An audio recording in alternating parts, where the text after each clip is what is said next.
everybody, and welcome to the second day of EASA high-level conference on drones, and to the technical workshop sessions. So this technical workshop, which I have the pleasure to moderate, is talking about topical subject, the implementation of USSP, aerospace, and in particular, we will go to the certification approach of USSPs, as well as the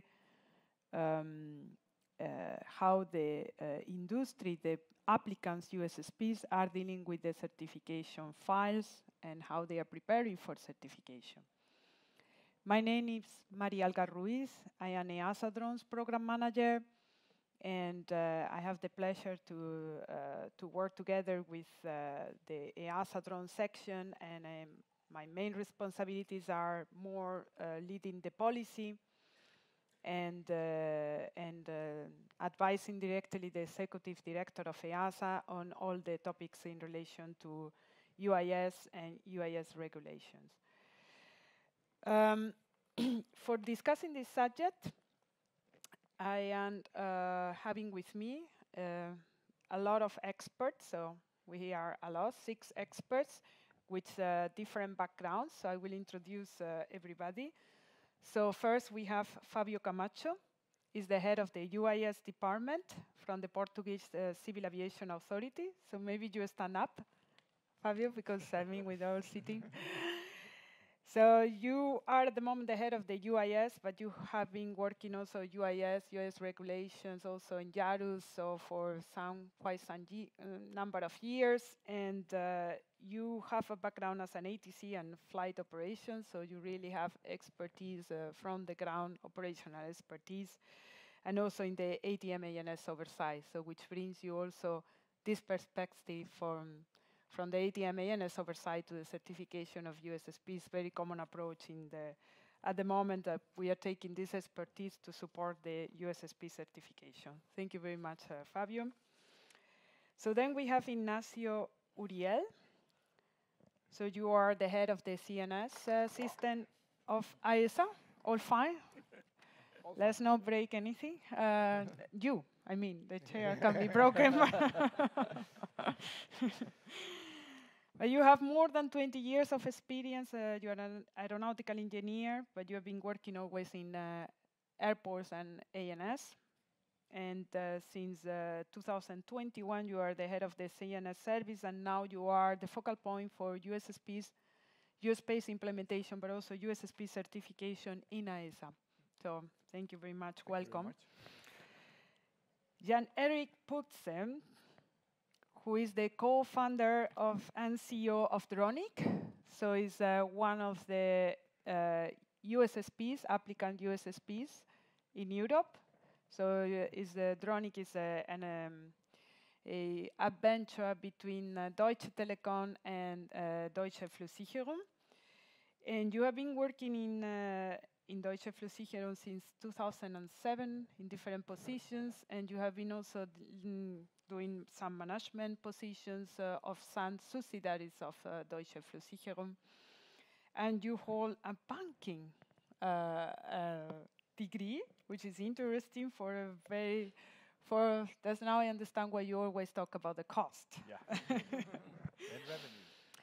And the last but not the least, Jan-Erik is now the president of the Alliance for New Mobility, it's a new association. And I can also understand why they selected you as a president of the new association for New Mobility Europe. So we have Elina Milere from Eurocontrol. Have more than 12 years of experience in aviation, have the impressive different positions from the ANSP to the Civil Aviation Authority of Latvia, and in different domains, and you have joined Eurocontrol and have worked in the UAS group of Eurocontrol, and now you are the project manager for the supporting the member states on the USSP aerospace designation. So, Elina, welcome. Okay. And we have Amit Ganjo, founder and CEO of Andhra Technology. So another USSP applicant and heavily working preparing for US space implementation. But you have a long history of funding several companies in the area of Internet of Things and mobile. So a strong background in telecom as well. So which makes it very interesting to see also from this perspective. But you also have a background in aviation. I think you are a pilot as well, isn't it? So you join from the user's perspective. So thank you very much. And the last in the long list of experts of this panel, so we have Stéphane Bouveau, who is our drone project manager in EASA, and is the project manager for US space implementation. So while in this position, Stéphane has, you have this position since June last year. Yeah. He's already more knowledgeable than anybody else in EASA on US space. But he has been working with us in the agency for 11 years and has a strong background in software engineering and also in certification of systems and products. So thank you very much, Stéphane. So as I said, so we will be discussing how we have member states representative, we have industry representative, we have Eurocontrol, and we have EASA. So I am also from EASA, but here I am moderating only. So we will see from different perspectives how we are all working in the implementation of the US space regulation. So I will start with a question to actually first to Fabio, but the same question will go also to Nacho. So the regulation is applicable, but it will be only really start to be applicable when the first US designation of US space aerospaces will be established and published in the IP, in the aerospaces of your member state. So how do you see in your country the level of implementation? So whether from the member states or from the Civil Aviation Authority, depending on how the Civil Aviation Authority is organized, and how you are approaching the certification of USSPs and single CISPs. So actually we have in Spain and in Portugal is more a single CIS approach, so you will go to certify the single Common Information Service Provider. So could you elaborate how you are working on these two topics? First, you, Fabio, please. Yes, hello, good morning. So we started actually to work on it when the Opinion 01/2020 was released on the 13th of March. Because of course the central piece is designate a functional block of airspace. So the process was try to obtain a clear mandate of the government to assemble a team, to assemble a task force, and ensure that in that mandate we will coordinate within the state and try to basically do not create more barriers. So the first step was clearly gather a team. We published the decree law with 87/2021 on 20th of October, and in this decree law we received the mandate. So the Portuguese Civil Aviation Authority needed basically to contact the other branches of the state and start to work together to define geographical zones and at the same time the use space. So just to so probably I can pass directly to this slide, but what we had basically it was the image that we have in your left side, right? So the first step was try to identify the areas that we clearly see more risk, ground and air risk, and of course we know that after defining this reference scenario, we need to focus also in the concept of operations. So we had already some contacts with some operators, and they really wanted use space in some areas to develop their operations. So in the central figure you can see some of the CONOPs So we can see the routes in green, where we have some operators trying to check if it's possible or not develop more complex operations.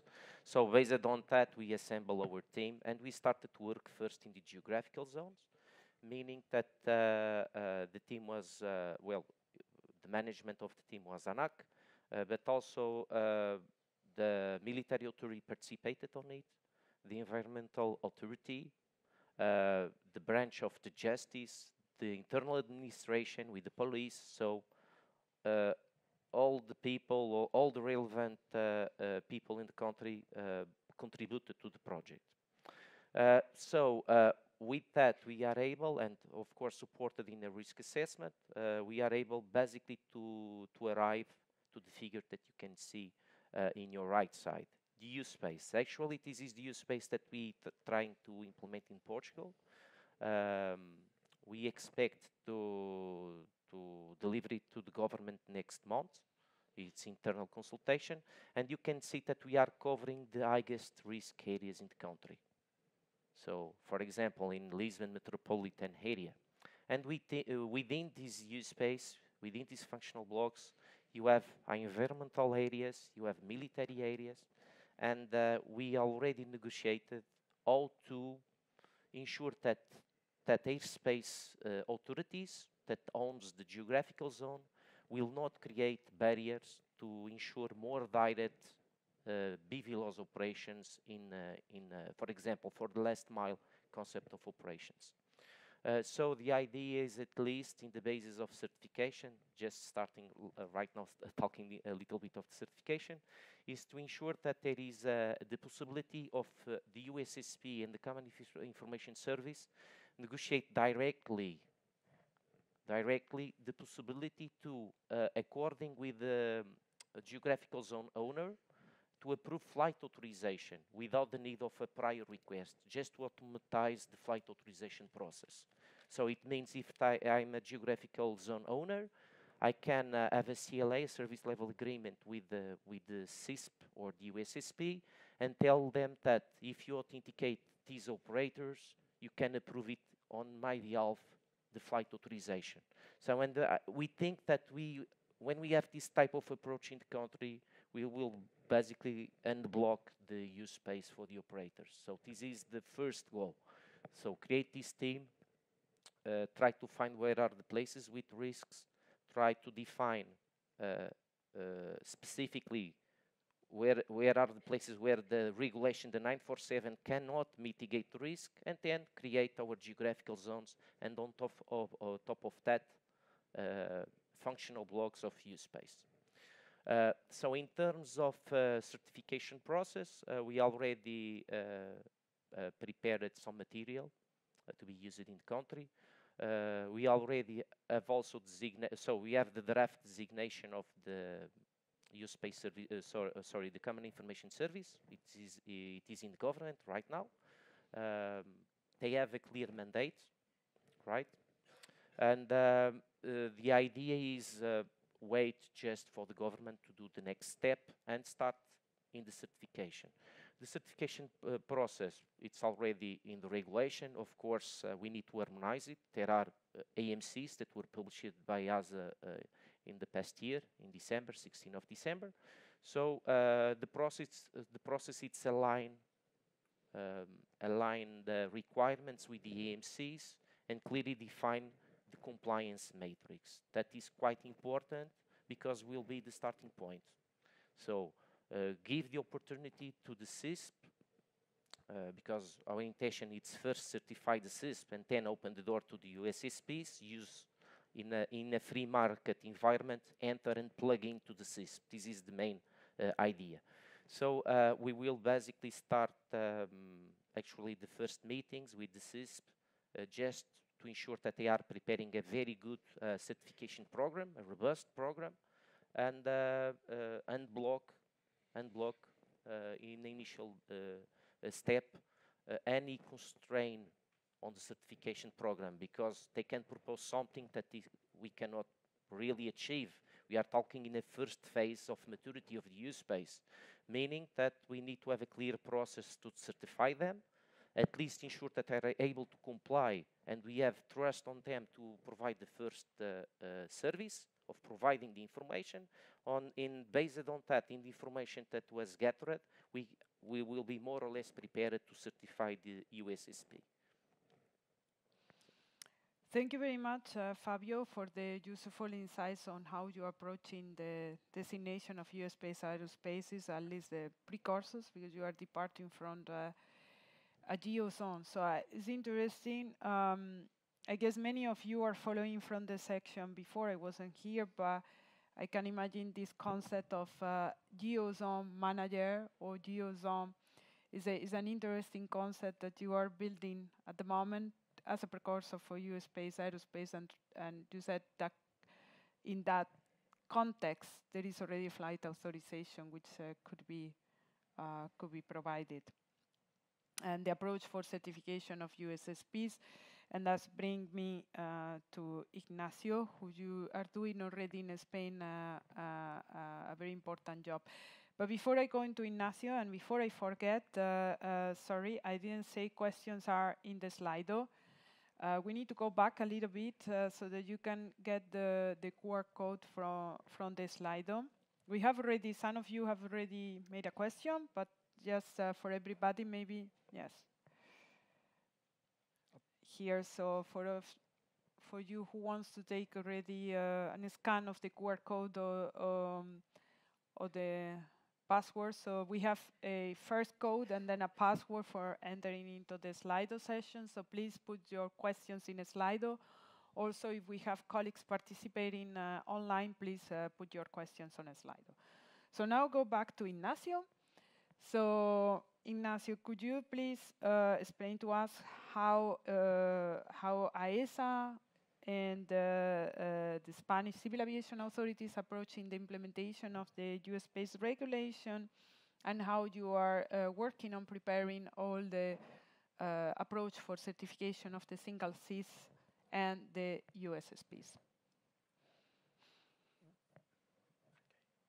Okay, you have said in advance, in Spain we have the architecture of the single CISP for all the US-based airspaces. And the use-based implementation in Spain has two separate or different processes. One is the certification process. It's carried out by us, by Spanish NSA, AESA. And the other one is the use-based designation process. The use-based designation process in Spain is carried out by a board called CISP. In Spain, the strategical use of airspace is nor civil nor military. It's a mixed up. So we have to terminate this board to designate this US-based airspace. Okay. Certification process carried out by us. We have developed a database based on the AMC and GM and the regulation, the 664. And this is not only AMC, not only regulation, not only requirements, but the relevant ones for the certification for both CIS providers and US-based service providers, and along with the certification form, which is a bit different than what it's proposed in the GM. What it's done as well is the US-based architecture decision. It's about the single CISP, which I mentioned. What we have in process, it's starting technical and procedural discussions with candidates or applicants. With an IRE, which is the first one. They have not started the certification process, the administrative certification process. We have still discussing about technical points of view about the MMC and GM. In the midterm, with those discussions, with the output of the task force and along with the CESAR demonstration, we have plans. Our aim is to develop our own technical guides, our own guidance material based on our experience. Well, this, the last block, it's about our certification process. It's a common certification process, based on our administrative laws in Spain. It's not not very relevant. It's an iterative process. It's like what we have with the ANSPs, the common ANSPs. About the designation process, we have in process the determinations and agreement with all the Spanish regions and other ministries, defense, transport, and internal affairs, about how will this process will be developed. This, as in Portugal, it will be inside the geographical zones process. We will the same board specifically for USSP. Well, a big one for geographical zones, and inside it for USSP. We have to determine the more suitable places. Of course, a person through the region can ask for a USSP designation, but we think that it's better in this for these first steps to be pushed by us, by the administration. We are thinking of several places with the help with Eurocontrol, and to set the first USSP airspace. Of course, I have mentioned any person, and the airspace risk assessment will be carried out by the single CISP. It's according to the Spanish law. It's yet to be approved, but it's what is our administration proposed. Will be carried out, but the final decision is carried out by this board called CIDEMA. What it's mentioned, to be determined the execution and post phases, and along we are thinking of checklist or compliance matrix before and the ARA, because we think that well, probably there will be several places that it can be thought to be a USSP that okay, it's not real. Maybe an ARA will be a long bureaucratic process, so it's not necessary to be designated as a USSP. Okay, we have identified several challenges. How demanding will be us with the applicants? We are used to discuss with ANSPs. We know perfectly each other. We expect to have applications from organizations outside of our navigation world. So we think they don't know what we are used to, and we have to be flexible with them. There's another challenge linked to that is the technical capabilities of the providers. That's the output of the ARA, of the airspace risk assessment, will set a certain bunch of performance requirements in a certain USSP airspace. Then maybe are not the USSP service providers could be not capable to meet. So it's a risk and a challenge for all of us. Who will be responsible not to say to that provider not to provide service in that certain USSP airspace? That's we call onboard process. That's what I would say. The procedures should be the same, or at least similar, throughout Europe. It's what the reason we belong to the EASA task force. I think it has a key role in this deployment of this regulation and this new paradigm of aviation. Of course, we have to encompass the USSP airspace designation with the certification of the providers. We have the risk that if we are very quickly certifying providers, that there are no place for them to provide their services. And what about the money? Maybe it's a good subject to discuss. What's the applicant business plan? How will be the income come from? Will be pushed too much to the drone operators or not? So everybody will have to make money, of course. we have no historical income record. It's difficult for us to, well, there is a requirement about the financial resources. We have no income record. Companies do not have any income record, so it's difficult for them to, and for us to how to deal with this. And to what extent will be feasible, free and open competence, so that in a certain use space, okay, there are 3 or 4 more use space service providers, then we enough business for all of them, and to if there will be so many drones to provide service. And for the providers, well, the cost for the insurances, the bureaucratic procedures, it was linked to what we will expect from them. Well, we ask them the taxes set by the CISP provider. In my opinion, it should be not mere, if or at least at these first steps, those charges not be very high, and our demands on the organization level is linked, as I mentioned before, the management system. So if an organization outside the ANSP world, how we have to make some I don't know, training with them about how it's a management system and how we expect of it. And that's it. And many more, of course, equity, plug-and-play operations, cybersecurity training, and human resources, many more.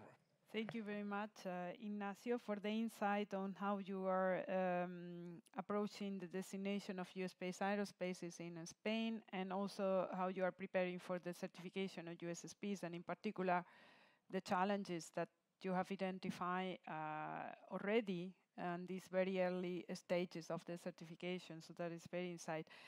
I found it very curious one thing that you have said, and is perhaps a topic to discuss on the designation of US-based aerospaces.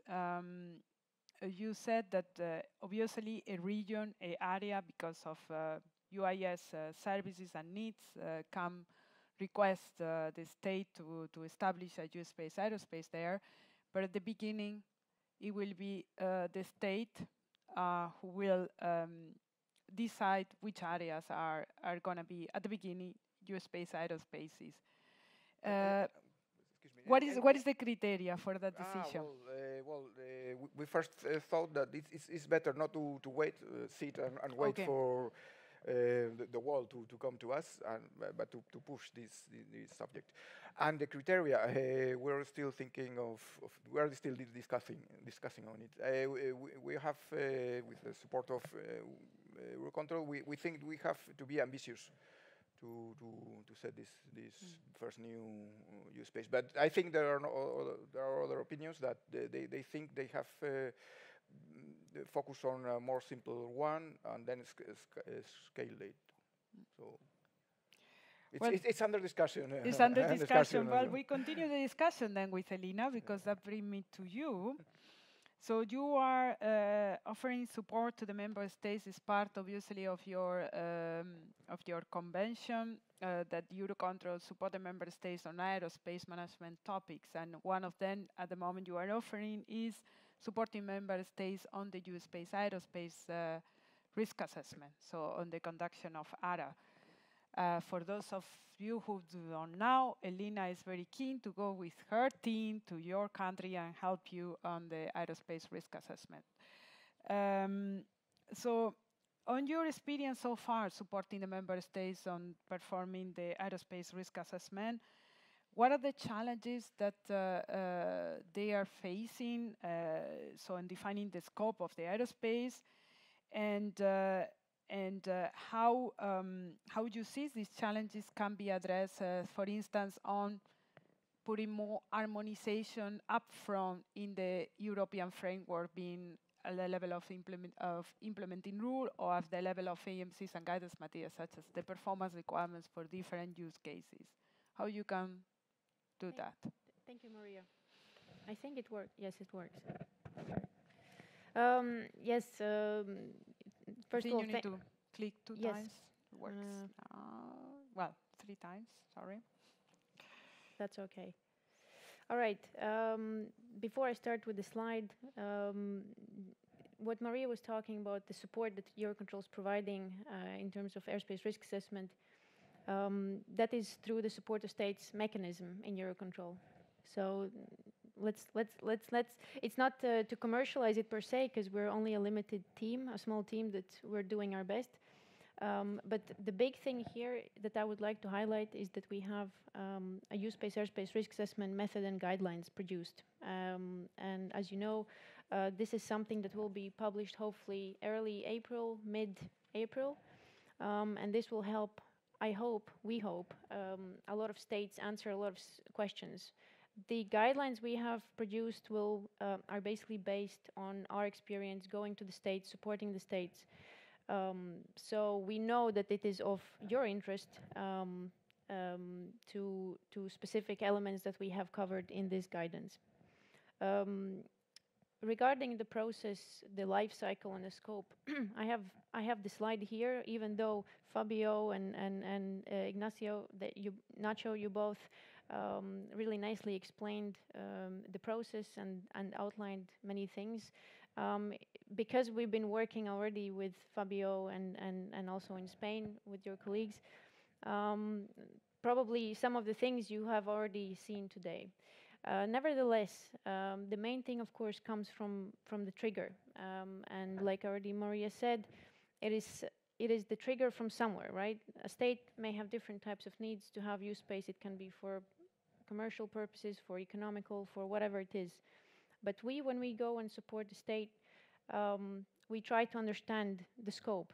And this is where we see, even though there's states that are very advanced, we still see that there's a lot of challenge here to understanding the scope. And why? Probably because there's a lot of influence also from non-aviation entities and so on, maybe even at political level. What we usually advise the state is to go and have a volume assessed, and then depending on the risks, etc., identified what could be the potential use space airspace. Because I already discussed a little bit with Stefan, because certain volumes or certain areas you might need mitigations that currently are just not feasible or could be very complex. So we try to advise to keep it, let's say, not simple, but doable. After the preparatory phase, you have the reference scenario, and that goes without saying, as Fabio already explained as well. You gather a lot of data, you coordinate with stakeholders, and this is more technical level, so not to be mistaken with Article 18F. It is very important to understand the current situation, to identify the hazards and the risks associated with those. And then you enter the assessment phase. And this is, you could say, from Eurocontrol perspective, that's more focused on safety, and that's true. However, we also like to look at the outputs from security, privacy, and environmental, let's say, assessments. And then integrate that into the safety case, because we've seen many cases, if you just focus on safety-related risks, it may not be appropriate or not sufficient. And on the right-hand side, you can see outputs that can be useful for UAS operator authorization, or DAR, dynamic airspace reconfiguration, for example. That is outside the scope of ARA, even though the volume, which would be the predefined volume of the AR, would be, of course, identified within the airspace risk assessment. So there's certain things that remain in the scope, but then the responsibility remains at the ATSP, yes, to make the assessment to the changes of the functional system. Of course, the performance requirements, this is what is going on. We have a task force also for the certification, and this is also a discussion. And Maria asked something on the harmonization, but I will go to the next slide for that. Okay, I feel that there's like, you don't see the defining. Okay, sorry, it's weird. This might be the integration, usually integration of different aerospace users in the aerospace a bit complex. So you see already integration problem of the slides. Okay, so here I have, in a nutshell, this is not limited to airspace risk assessment, but everything is interlinked. So all the challenges are linked to each other. So for example, defining the scope of use-based airspace is linked also to stakeholder coordination. CONOPS is very important to remember. Concept of operations. Many states, they say we need an airspace risk assessment, we need use-based airspace, but where's the CONOPS? So this is something also important at the beginning, at the preparatory phase, in order to not just educate the non-aviation stakeholders, but to just have a better understanding of the operations. Stakeholder coordination. So it's also important to understand what kind of data needs to be collected, and this goes back to the reference scenario, because sometimes the states can be like, okay, we have so much data, we're lost, we don't know what we need. So then you also need to look more carefully at the geographical space and where it may be needed, and yeah, that could help narrow down in the preparation phase. Defining the performance requirements. So this is obviously a tricky one because there will be different performance requirements at local level, and some states decide to go for more stringent or more relaxed. I also see that there's some, because under the performance requirements it says ALS and risk modeling. So those are the challenges that we're facing at the moment in the scope of ARA. And regarding the risk modeling, this is something that we would need to work together with the state. It's not something that we can come up with by ourselves. As I mentioned, the ARA method is, let's say, at more high level. It sets out the principles, but we will definitely need to produce another volume which will then dive more into the details of risk modeling, acceptable level of safety. It all goes together hand in hand. And of course, the performance requirements, it also links to the harmonization. And this is something very important because at the end of the day, we need to communicate with the USSPs that we have currently. We communicate a lot with the ANSPs, and that's perfectly fine if they were to be certified, etc. But it is important to communicate also with existing USSPs to understand what could be the blocking points in the future for them to go ahead with their operations. So this is something I feel that we need to look into, and I'm sure that the representatives of the USSPs today will also talk about that. Regarding validation activities and simulations, this is very important because everything at the moment, most of the things at the moment are based on assumptions, theory, and therefore it needs to be simulated and validated. And this raises questions because do we have a simulator available? Yeah, this is something that Eurocontrol, of course, is working on, and I'm sure there's more simulators out there. But this is something we need to understand.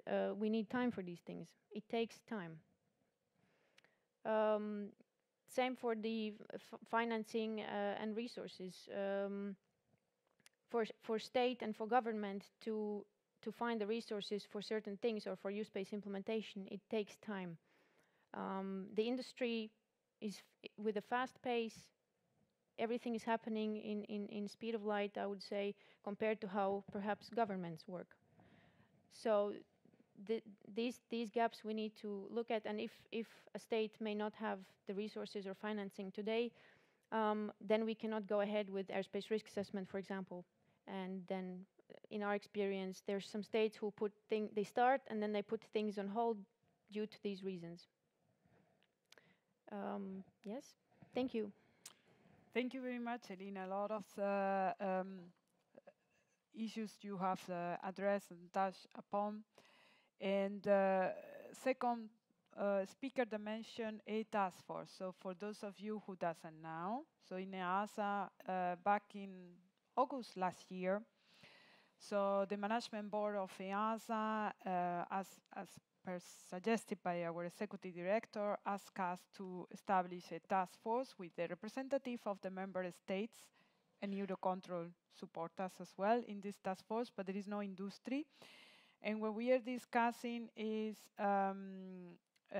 so we are discussing with the different member states. I think at the moment we have like 22 member states being represented. Everybody's welcome still. If you are not there, just knock the door of Stefan and myself and Alberto, who is sitting in the Slido, and we will include you.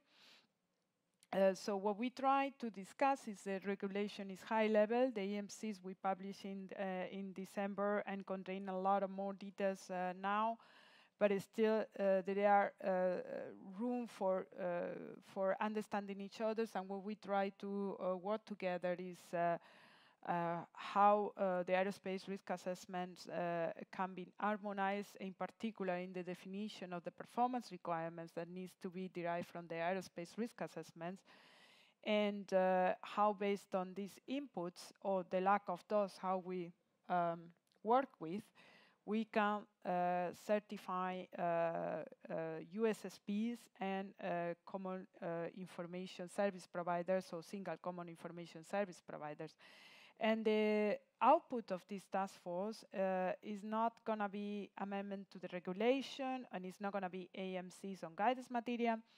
What we try to do is to develop the best practice guidelines and come up with, for instance, compliance checklist examples, application form, that every authority, including EASA, we can take on and do the certification work and do the work that we need to do in very short time frame. I think, Elina, you have touched upon many topics. One of them that we may need to come back is how to define an acceptable level of safety in an aerospace, and who is entitled to do so, and how we can do that. It's always a question mark, and in the group of experts that were supporting us developing the AMCs and guidance material, we try to work out something, but it's always very difficult. And now in the task force, we keep coming back to this concept, still difficult, but it's a topic that would need to be discussed and agree how we define that at one point in time, because we should not forget the acceptable level of safety will give us the level of assurance that we need to certify the USSPs and the service they're going to provide for. So let's go to the applicants USSPs. So I can start maybe with Amit, or yes? Amit, so you have heard how the different approaches are from Spain and Portugal, and how we are working now on the implementation of US-based aerospace, and you are not an NSP, and you don't have the NSPs as one of your parents.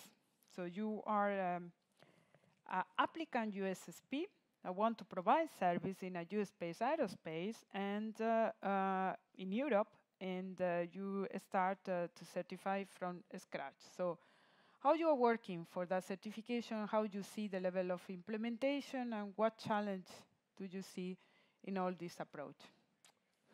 Thank you, Maria, and good afternoon, everyone. Thank you for giving us the opportunity to be here with this group and share our thoughts. For us, we touched on the regulatory side, the member states, and the EASA side. Us as an industry player, someone coming from the industry side, unfortunately, we have to touch all of them. So we can't just be in one bubble. We have to, and because as a technology provider, as a service provider, for us, we are primarily a technology company. So our technology, when we invest in technology, we have to invest in technology such that our investment can be capitalized across different geographies and different member states in Europe and even internationally. If we start building stovepipe systems that work only in one place, it creates a big problem for us. So having a mechanism in place, so first you have the regulations are there, the AMCGM are there. So in terms of, as a business, what is the certification path like? So we've talked about the certification path from EASA. Member states are looking at certification at a member state level as well. But there are different, based on our engagements with different member states as well as within EASA, there are different maturity levels.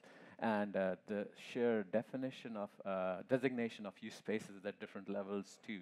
So if we, it's one of those conundrums. It's like, yeah, it's like a gamble. Like, I'm not a gambling person, but in this case, you kind of have to gamble. You have to place a bet on a horse.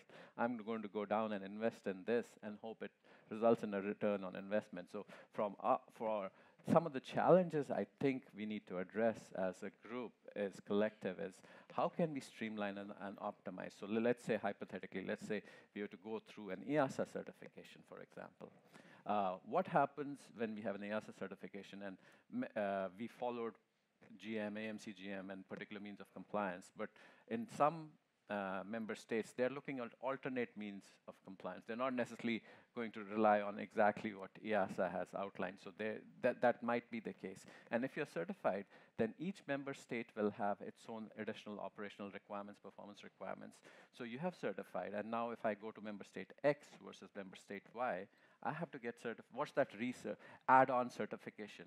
And if, let's say, I go to member state A and I get recertified, now I move to a different member state. If the interfaces are not the same, they have defined different interfaces and different means of compliance. Now all of a sudden, all the investment I made in getting certified here and here, now that means I am investing that money n number of times, which kind of defeats the whole purpose and kills the whole business model. So those are some of the challenges that need to be looked at. And if you look at a broader, from a preparation as a technology provider, as a company, you have to look at, hey, compliance with the technology, with the services, AMC, GM. But in addition to that, in addition to the technical compliance, now you have to look at the organizational compliance requirements to your quality level, your secure safety procedures and stuff like that. So there's a lot of cost, especially new entrants, as we are calling these new entrants in this space, in the non-traditional ANSPs. They're putting in the money in investing in these things. So there's a lot of cost incurred there too. And we had a panel similar, not exactly the same, but similar type at Airspace World. And the analogy I used is we are laying the tracks as the train is moving. So it's not like the track is there and we are moving at such a fast pace. And so there has to be some give and take. We will make mistakes, but how do we optimize and figure out where we can synergize? So like looking at things like automated, and I know Elena touched on that one of the slides, like automation. How can we automate these things? So if we are certified, like certification, there'll be changes that will happen. It's not like we build something today and it's done forever. Things will evolve. So how do you do that in an automated fashion? And one of the questions I saw, which will come up later, is like, you can't look at it with the same traditional lens of how we do certification, because we need to have a more quicker turnaround and recertification as new delta changes and stuff come in. How do you incorporate them in an automated fashion so you can make a change, quickly run through it, do interop testing, and keep moving on? Because if we don't do that, and if that is not a standardized process, it again, I don't think it helps us overall in this industry. What are the few other aspects I want to touch? One of the things for us also, what we want to do is, because we operate on an international level, so Europe, obviously, with the regulation in place, things are happening. But what we want to do is the concepts, like not calling it USIP, but the concepts when we certify here, because we are certifying certain aspects of the organization, the operation, safety, and the technology. If some elements of those technical stack can be leveraged elsewhere in terms of a reciprocity, so we want to make sure that what we do here can be leveraged. It's not one-to-one, but having, hey, we have done these things, so some of those check marks we, are already met, so we can leverage that investment in other markets as well. Similarly, maybe bring some of the lessons learned from other markets back into this market as well.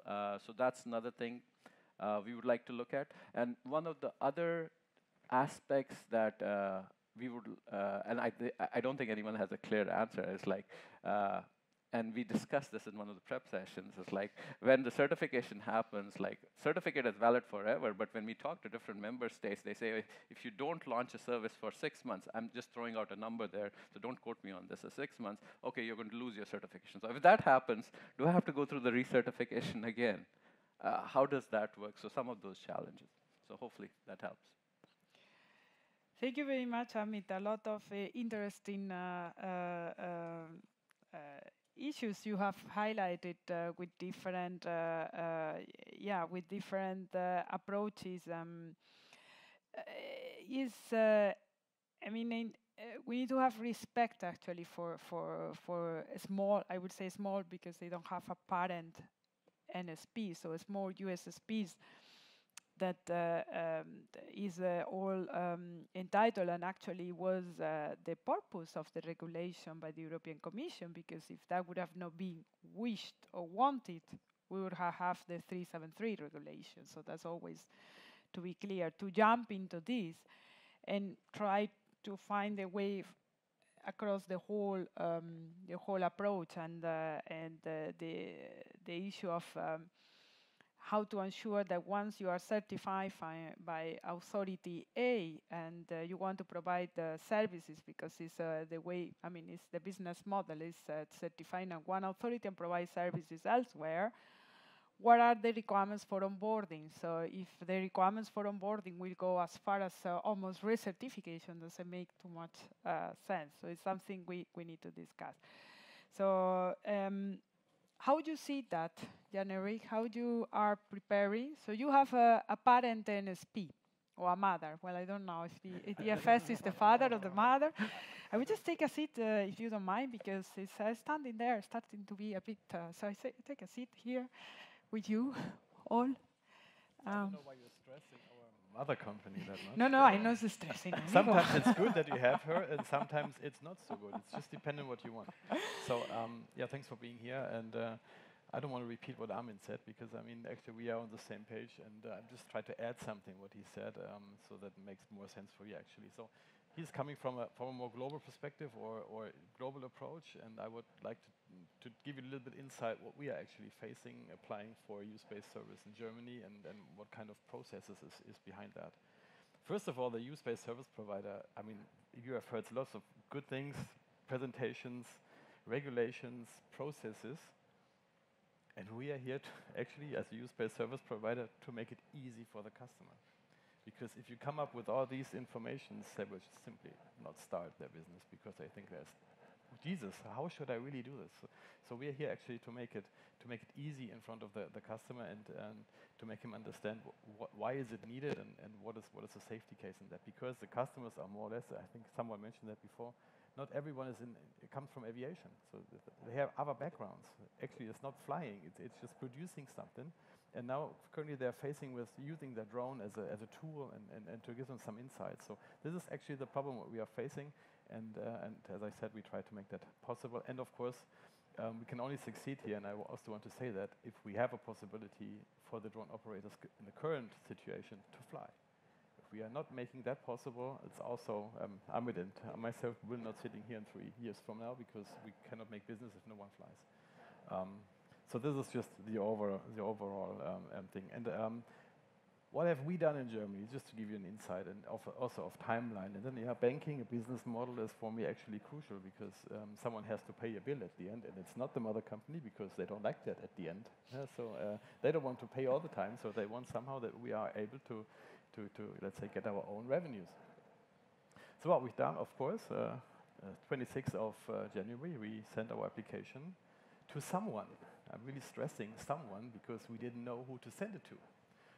So we sent it to the Bundesamt für Flugsicherung, because we thought this is the right place to be. But they are not assigned yet, and they pass it on to the Ministry of Transport. And now we have a first meeting, I think, in 2 weeks, talking about our application. So for the time, that means for us, we have to transition what the Germans have done into German law. It's an enforcement process, and this will take time. And once this is done, then they will say who is responsible for certifying the Common Information Service Provider and the use-based service provider. But this is only, they have then been assigned. So they have no personnel. I don't think they have any processes.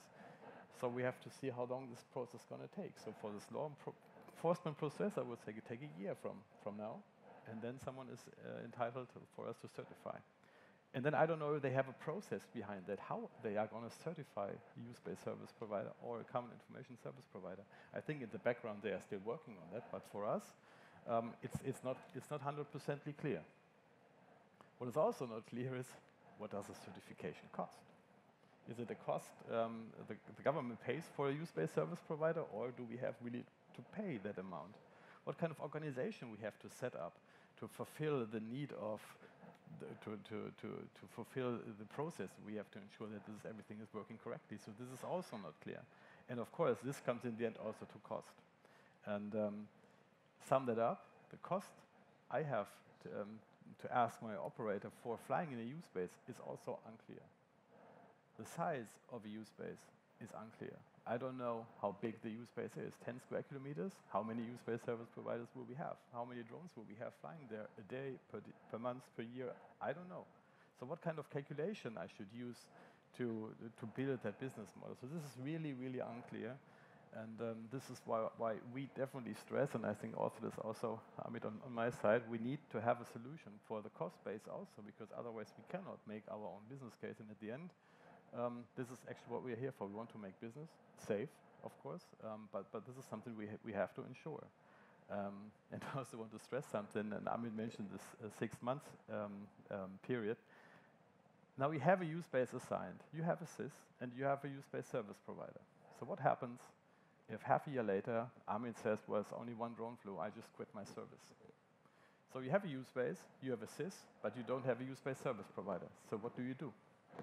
So I mean, there are lots of questions involved in that environment, which is crucial for us. And I just want to say that again.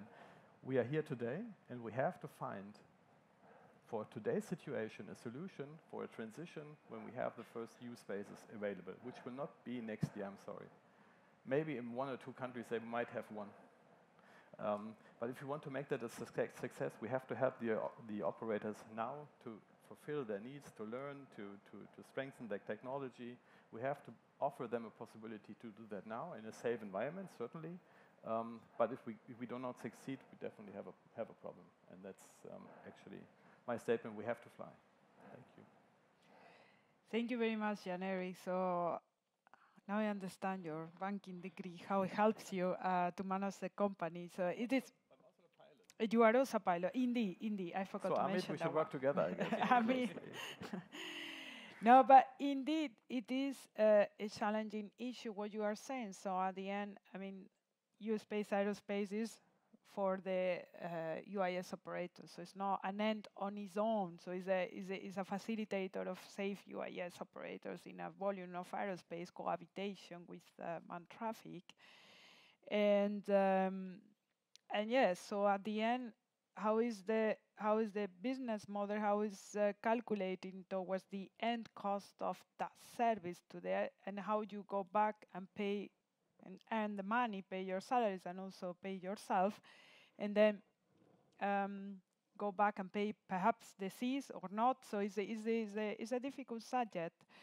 And what is the business model? How many UAS operators and service would you need to support to make that service in that aerospace beneficial for you? So it's definitively and also to make profitable the certification cost.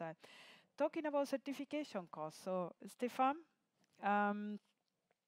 we in EASA, we are certifying USSPs service providers that they have the principal place of business outside the EU and provide service or aim to provide US-based services within US-based aerospace located in the European Union. So those are applicants that when one take the basic regulation and the principles, they are directly applying to EASA.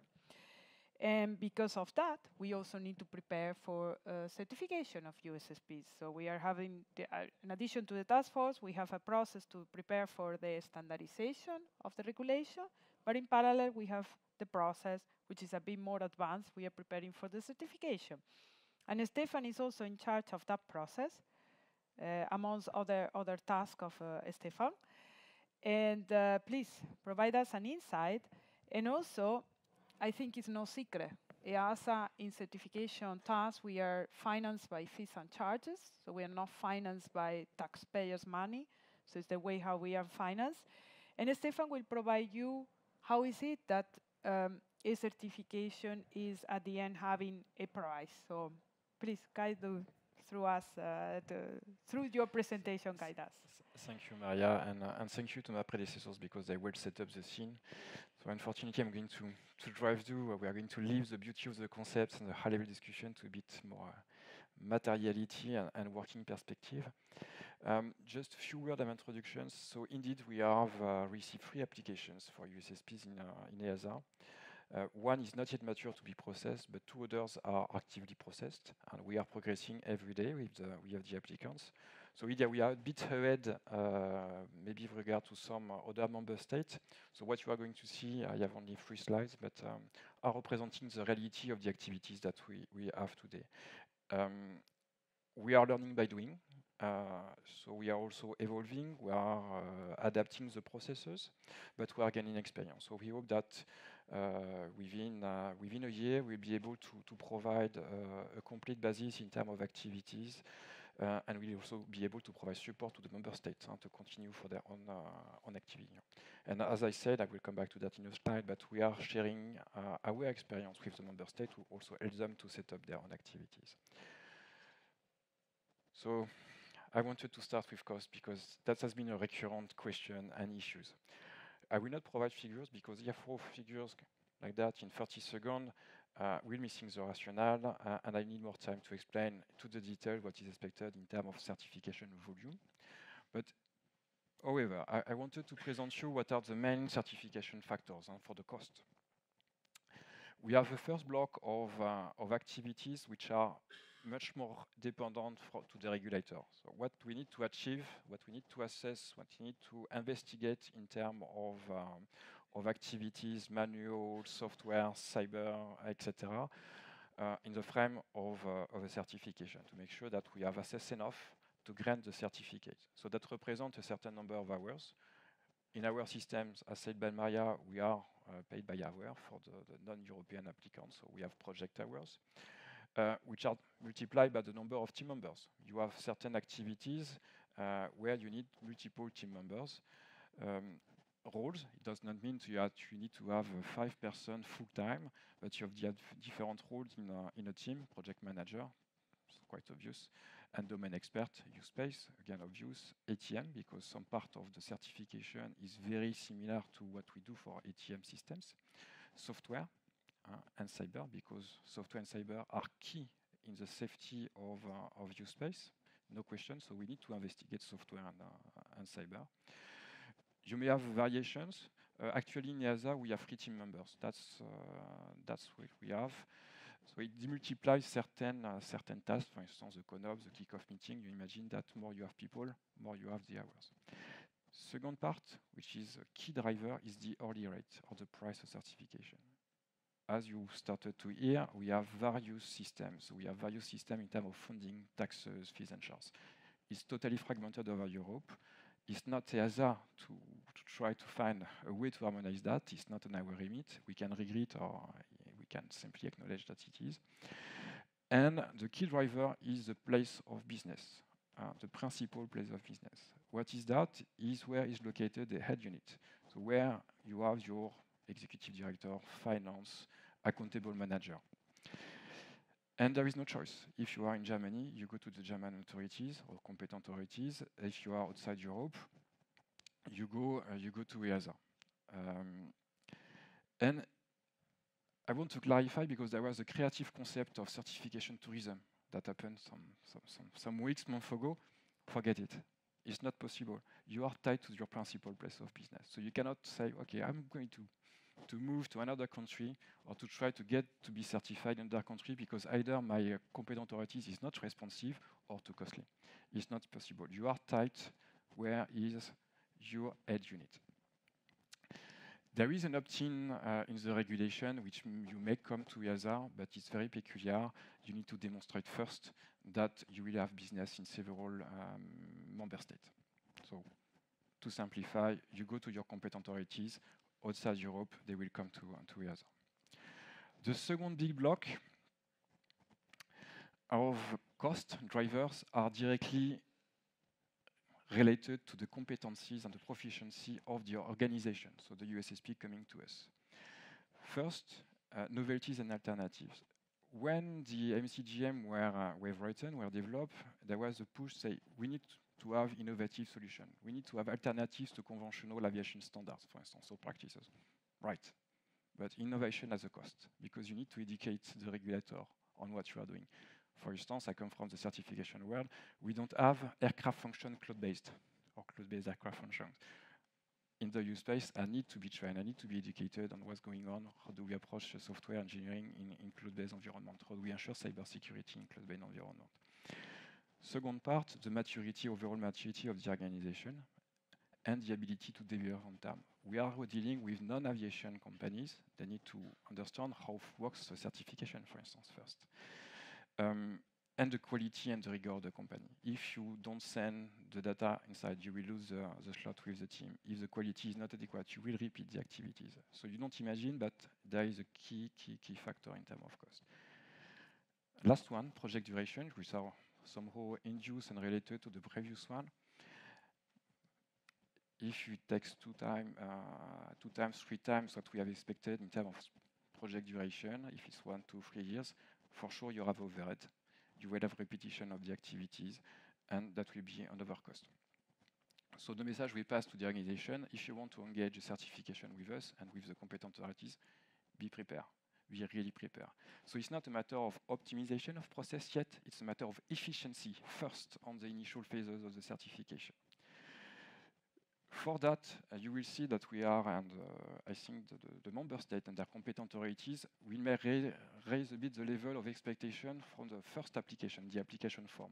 We are going to request a bit more in terms of data to make sure that first we are going on the right track and to be efficient in terms of activity, to not spend money for nothing for purpose of education.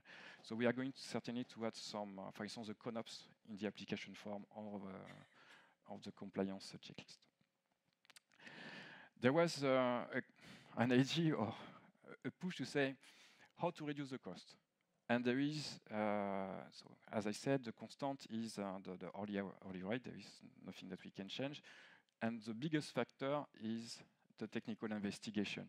So you want to reduce the cost, reduce the amount. Us, EASA, or the company say, do less in terms of activities. Unfortunately, we do it for a good reason. The level of depth investigation needs to be for sure proportionate, adjusted, but we have to do the work. And if we start to abruptly reduce the amount of hours spent on the certification, just somehow to reduce the cost, we'll create an unstable and mature system, and we'll have issue in safety. And that's the thing we want to avoid. So safety is a cost. But all the discussion we had during years, during the preparation of the OU space, there was a key motto, which was, we don't compromise safety.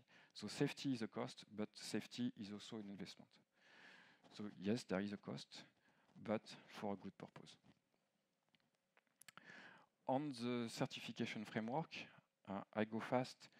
There is something that the organization have to keep in mind.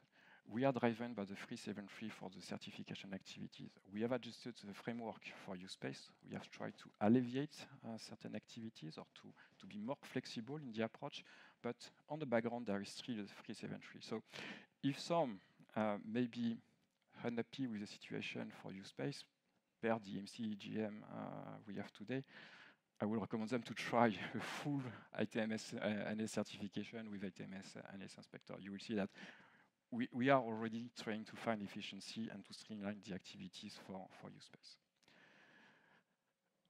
I go fast on how we do the certification. We'll base the activities on the CONOPS and the compliance matrix, so to understand the compliance strategy of the applicant, what will be done to provide evidence that there is a certain level of compliance with the articles. of the regulation or the MCGM, so what are the various activities that will be performed in terms of engineering, but also to provide the evidence that it works well. Through the certification, we look on the adherence and compliance of the various items with regard to the regulation of the MC, and we have two big blocks, one related to the organization, the management system, primary. I put here ISMS, part IS. You may not know, but soon or early this year, there is a new regulation impacting the 664, which will enter into force in 3 years or 4 years, which will require you, all the organization, including the competent authorities, so including EASA, to have an information security management system, which is called part IS. So the regulation has been published in January. It's a 2023 203. It's available. You can have a look. It will come. And we will have to be certified. You will have to be certified against this new regulation. On the technical side, we have what we call safety support assessment. Make sure that overall the manual, all the requirements in the company are complying with the safety requirements or criteria. Software assurance for software development, information security. We are looking for synergies, indeed, because the matter is not to reduce the set of activities, the depth of the investigation, but anyway to find efficiency. So we are looking for synergies or optimizations then between certification projects. I have multiple certification projects, and I know they are going to the same techniques. I want to have one discussion and not 2 or 3, 4. And we are open to new activities or practices like automated verification, for instance, for sure. We are going to look at that. We have engaged with activities. It's not yet conclusive, but that's something we will do in order to, maybe not for the initial certification, but for the post activities, and to maintain the viability and indeed the effectiveness of the change, etc., to find kind of something very smooth in terms of changes later on. 2 words, mutual recognition of certificates. That's a key concern that has been expressed. Yes, we want to the regulation says that the certificates must be recognized from one state to another. How to make that a reality? We are working with the member state to, maybe I go first, through this task force that we have with them, to build confidence and to find a way just to minimize the activities from this movement, from a certificate given by the competent authority, then a movement, integration of the USSP in the new space. What are the activities that needs to be validated? Certainly, it's not a recertification. There is a validation of the performance requirements that have been certified for the integration in the new space, but it will not be a recertification. And I conclude here. Thank you very much, Stefan, for the dive how we calculate the cost and how the certification approach is done by EASA. And as we said, we try to, with the task force, to harmonize as much as possible the approaches among the different competent authorities, being under the member states' responsibility on being EASA. I exactly don't know which time because I have different times. So here in my clock says 2 minutes and there says 18. So let's do something in between. Let's take some questions. I think it's a technical workshop, and the most important part is having this group of experts around the table. I think you have a lot of questions. So let's take some questions. So we can take the first one. Several ANSPs are preparing for dual roles, so single CISP and USSPs. How we can guarantee a level playing field for USSPs applications and create uncompetitive markets for USSPs? Can maybe Nacho or Fabio take that one? You can? Yeah, I can. Yeah, up to you. Yeah. As an SA, we have to prevent those privileges. So we have separate the certification process, the single CISP certification process, and USSP's service provider process. So, okay, the organization is the same, but it has to come to us with separate hats, a hat for USP and another hat for single CISP. And we would like, and we're trying to do so, to treat, when they come to us as a USSP service provider, as any other one. As any other one. Yes, of course. So So if the requirements are completely different. So we try to treat them separately.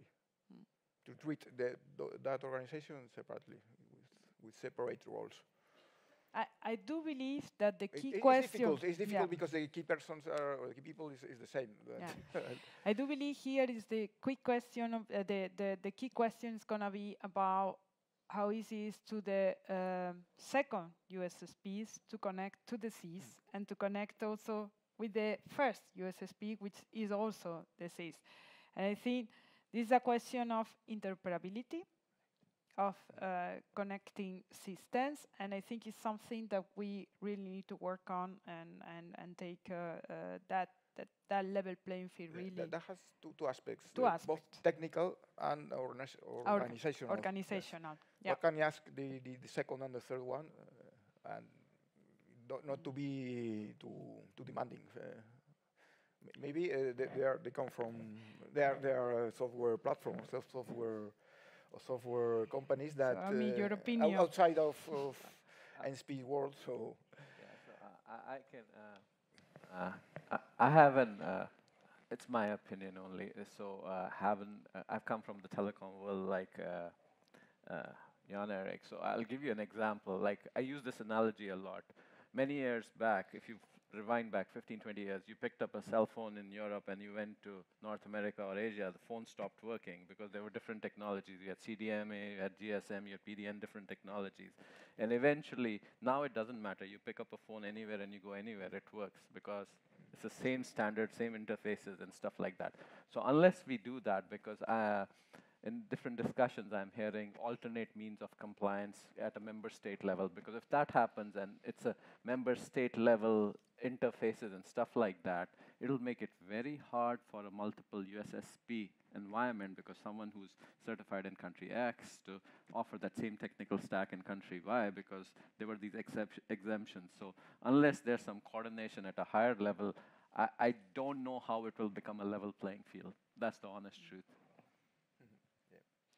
So for the mobile industry, so it was agreed at higher level, so we're going to use these functions. And interfaces, right? Yeah, that's what had happened. And Jan Erik can add to that. I add a little bit, yeah.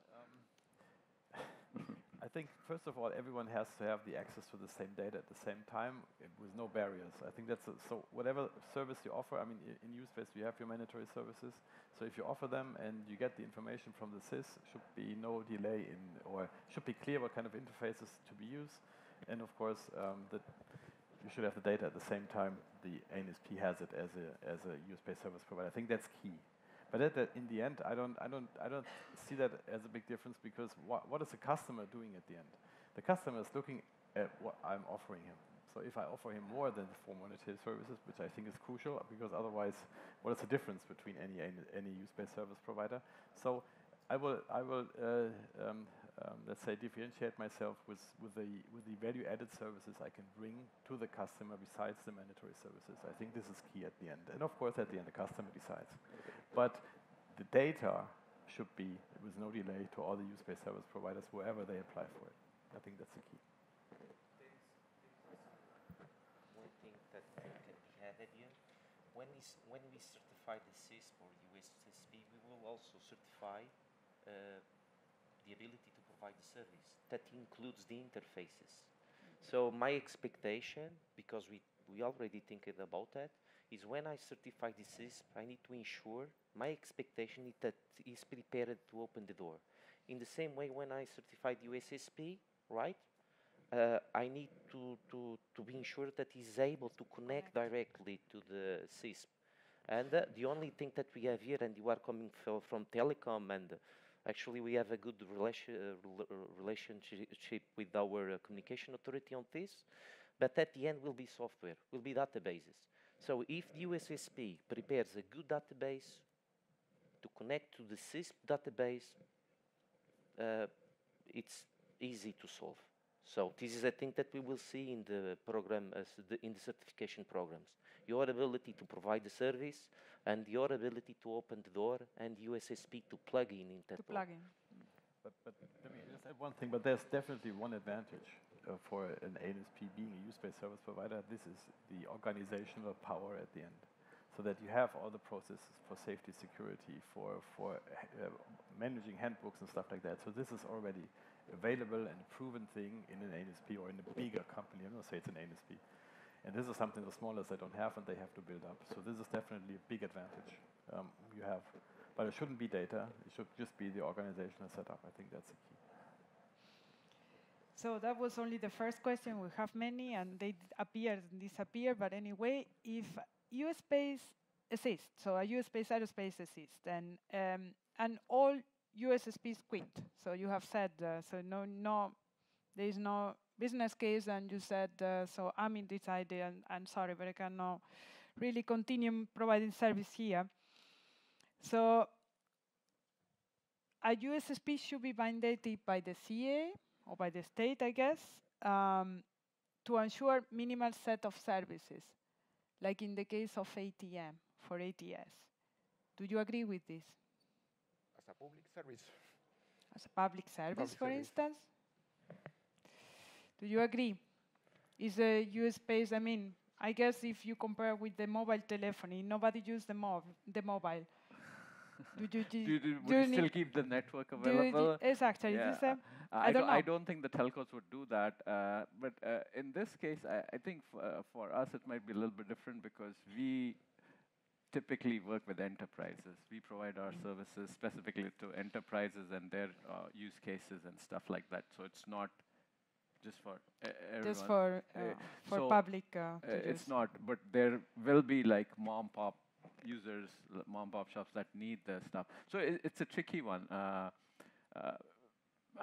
I don't know if we have anyone has an answer to this yet, but honestly, I hope it doesn't come to that. I hope with the enough use spaces being available, because even telcos. So if we go back to the telco analogy, when you're driving and if you go to remote rural parts, you still have coverage. Your signal strength may be low, but you still get coverage because the carriers, once they are granted the spectrum license, they are required to provide coverage in a certain area. They may have better coverage in urban cities and less coverage, but they are. So if there's enough use space around the member states, I think that shouldn't become a problem. But if we just have one or two use spaces, there's a high likelihood of this becoming a problem. Okay, so that's going to be interesting to see what happens for next year. But if you look into that, I mean, if the only use-based service provider who's offering services quits the service because there is no one flying, why do we need the use space? So actually we have to think about maybe taking that use space away and just use the normal airspace G-class things and the SORA and the condoms we already have. So I mean, the tools that we're discussing in previous yes, panel, because this is actually the thing. Our customers are flying currently now, and we have no use space, and it's still functioning. So I mean, also we have to consider this in the end. I don't know. So, Elena, you want to add? If I can add something, my mic doesn't. Okay, it works now.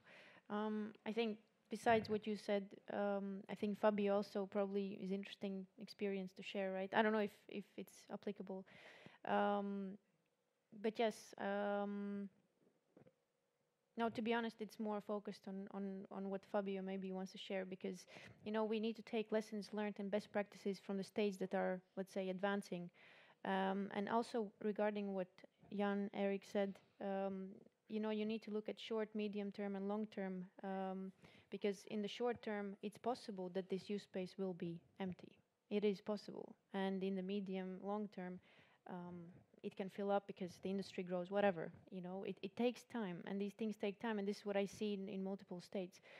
So yes, lessons learned from those who are ahead so that the other ones can advance, and we need to give time. Thank you very much, Elena. Sounds like a conclusion, but I would like to take another question. I think probably Stefan can help. Who will be the entity responsible for certification of USSPs that provide services for a US-based aerospace that goes cross-border? How you see that?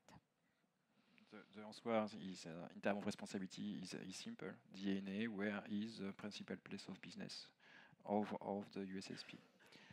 However, for cross-border operation, there is a particular way of addressing the operations. We need more coordination between the NAA, we need more coordination of the operators of the U-space. So we will have different constraints, which has not been yet tackled because we have not been yet exposed to that things. And working on that will have prevented to deliver the MCGM the 26th of January or for the 26th of January. So it's something we have to work with the member states. With regard to the certification, it's principal place business. If it's a cross-border Germany, Belgium, and the operators in Germany, so it's the ASP in Germany, that will be the German authorities. Thank you very much, Stefan, for the insight. So it's the authority of the principal place of business. And I guess when the aerospace risk assessment is done for the US space, aerospace cross borders, then the definition of how the connection and let's say the roaming part is working, we need to be defined at that point in time in the aerospace risk assessment. Let's take the last one. Unfortunately, there are many interesting questions, but I think we need to conclude. I think we already are 10 minutes. In accordance with my watch here, we still have 5 minutes, but I don't know if this is or. 45. You're right. I was wrong. I was thinking, okay, then we have more questions. Thank you. So for Fabio, the US space aerospace implementation in Portugal is the risk assessment. How do you deal with the hearing process? So I think it's the implementation of Article 18F. How you deal with that? How you establish mechanism for coordination and with everybody? So in Portugal, it's quite clear. We have a multi-level way of hearing the people, the stakeholders. Each authority that was represented in task force, they have also stakeholders, relevant stakeholders. So the approach was in the first layer, each authority consulted their stakeholders. And I can give you the example of ANAC Portugal. So in 2021, we started to do dedicated meeting with drone associations, with all safety managers of all the ATC units in Portugal, with all the safety manager of the aerodromes, EASA and non-EASA, so dedicated meetings with them. Also clusters of companies, manufacturers, operators. I remember AED cluster in Portugal because they gather lots of companies. Also aerodrome flight information service due to specific processes that we need to implement in Portugal. So we also consult them. And we provided templates to gather information regarding the geographical zones and also the use space. So we given the opportunity before starting the task force meetings to receive. And then during the process and during the work of the meetings within the task force, we also conducted some dedicated meetings just to ensure that we have updated information and the feedback, real feedback. What are the constraints? What are the problems? What are the airspace blocks that they are facing right now? Try more or less forecast some impacts in the future. We also launched a series of tools to receive information about the zones, what they think about that. And with that information, we discussed it in the main task force. So I know, for example, that the military authority, because we passed these good practices to the other authorities, and the military authority consulted the Navy, consulted the Army, consulted. So this was the first level, and it was quite robust. We received a lot of feedbacks, and we are able to introduce some things or change or adapt just to ensure that there is no blocks in the use space. Then you have a more high level way of hearing the people. That will be the government, because at the end, as in Spain, will be the government to decide. So there is a final step where the society can provide feedback. That during the designation process of the CISP or during the approval process of a decree law or a law, any citizen can provide the feedback, any association. So it meaning that the mechanism it's quite, straight. We need to comply it, and at the end, any person can provide some feedback. and change actually the regulation. Thank you very much for the insight, Fabio. Do you have the same in Spain? Sorry. In Spain, I was thinking of two separate hearing processes. One is, he was mentioned, with the stakeholders, the common stakeholders, USSP and drones organizations and drones operators and that sort of stakeholders, and the general public hearing process. It's a bit delicate, the hearing process for the airspace risk assessment, because okay, if we make the same as a normal infrastructure, as a highway or an airport or whatever, the process can be very slow.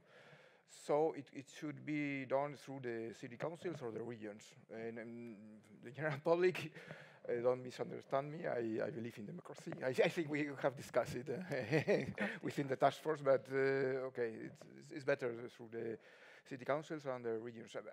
I think in general city councils and regions will be in favor of those of the implementation of these airspaces inside their places. Okay, so thank you very much. So it has been very insightful panel. So the rest of the question, I invite you to ask directly to the experts of the panel during the lunch or coffee break today.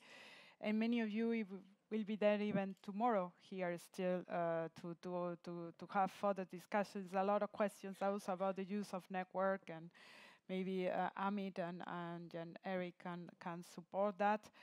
So what can we conclude from this session? So we have a regulation. We are starting in different pieces across the EU, and we are already in a good path, but still there is many questions marks that needs to be resolved.